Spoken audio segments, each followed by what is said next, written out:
चलिए फ्रेंड, आप शुरू करते हैं पढ़ना। पर्यावरण, पारिस्थितिकी, इन्वायरमेंट एंड इकोलॉजी के बारे में समझेंगे। चलिए शुरू करते हैं। तो आपका पहला प्रश्न हो जाएगा, पारिस्थितिकी इकोलॉजी किनके मध्य पारस्परिक संबंधों का अध्ययन होता है? जीव, समुदाय और वातावरण के। ठीक है। पर्यावरण के 3 प्रमुख घटक कौन से हो सकते हैं? तो आपका जैविक संगठन और अजैविक संगठन और भौतिक तथा ऊर्जा संगठन हो जाएगा। चलिए आगे बढ़ते हैं।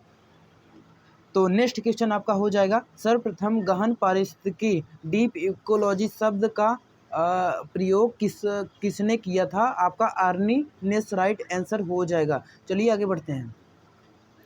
घास स्थल, वन तथा मरुस्थल किन पारिस्थितिकी तंत्र के उदाहरण हैं? तो आपका क्या हो जाएगा?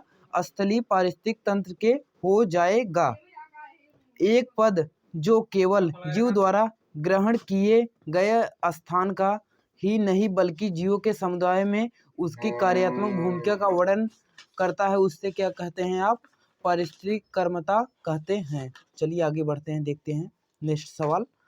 10% नियम किससे संबंधित है? ऊर्जा के खाद्य के रूप में एक पोषी स्तर से दूसरे पोषी स्तर तक पहुंचने में।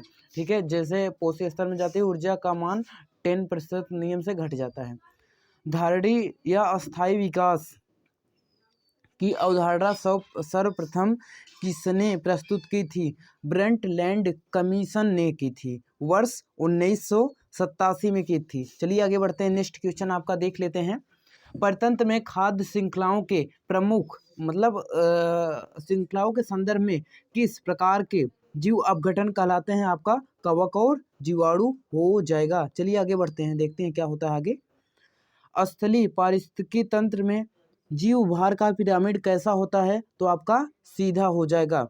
जीव भार का पिरामिड किस पारिस्थितिकी तंत्र में उल्टा विपरीत दिशा में बनता है? आपका जलीय परितंत्र हो जाएगा।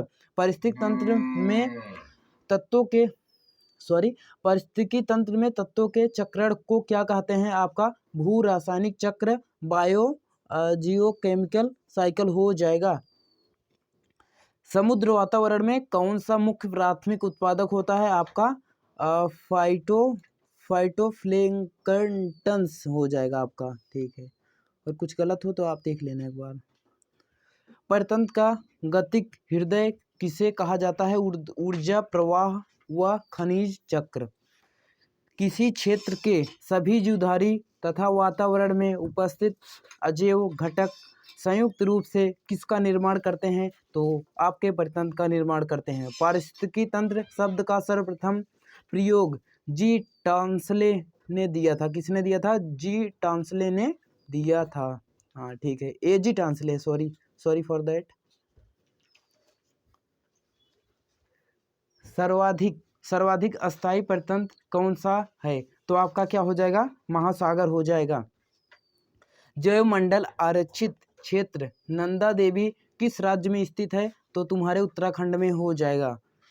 भारत के किस राज्य केंद्र शासित प्रदेश में विविध समुद्री पेड़ पौधों तथा जंतुओं को संरक्षित करने के लिए जैव आरक्षित क्षेत्र स्थापित किए गए? अंडमान और निकोबार द्वीप समूह में। ये बॉक्स देख लो, इंपॉर्टेंट क्वेश्चन है, आपसे आता है एग्जाम में, क्वेश्चन पूछे जाते हैं। भारत के प्रथम जैवमंडल आरक्षित क्षेत्र नीलगिरी को वर्ष 2000 में यूनेस्को द्वारा जैवमंडल आरक्षित क्षेत्र घोषित किया गया। वर्तमान में कुल 12 जैवमंडल आरक्षित क्षेत्र यूनेस्को के नेटवर्क में शामिल हैं। चलिए आगे बढ़ते हैं, हम आपका देखते हैं सवाल नेक्स्ट है। वाल्मीकि बाग आरक्षित क्षेत्र क्या हो जाएगा? परियोजना किस राज्य से संबंधित है? तो आपका क्या हो जाएगा इसका राइट आंसर? इसका राइट आंसर जो हो जाएगा वो हो जाएगा आपका पश्चिमी चंपारण बिहार से हो जाएगा। पारिस्थितिक तंत्र की ऊर्जा का प्रमुख स्रोत किसे माना जाता है? सौरविक विकिरण को माना जाता है। 10% का नियम किस वैज्ञानिक ने दिया था? रेमंड लिंडमैन ने दिया था। लिंडमैन का नियम जिसे कहते हैं 10% लॉ। चलिए आगे बढ़ते हैं। पर्यावरणीय है, कोई दिक्कत नहीं। पर्यावरणीय नियतवाद या निश्चयवाद के प्रतिपादन कौन है? तो कार्ल टीनर हो जाएगा। पारिस्थितिकी पिरामिड की संकल्पना किसने दी? चार्ल्स एंटन यूके ने दी थी। चार्ल्स एंटन यूके ने दी थी। पारिस्थितिक तंत्र में उच्चतम पोषक स्तर प्राप्त होता है सर्वाहारी को। पेड़ पौधे किस रूप में मृदा से नाइट्रोजन ग्रहण करते हैं? Nitrate ion. महाराष्ट्र सरकार ने स्वयं को वन्यजीव कार्य योजना 2021 से लेकर 30 पारित की। ऐसा करने वाला यह भारत का पहला राज्य बन गया।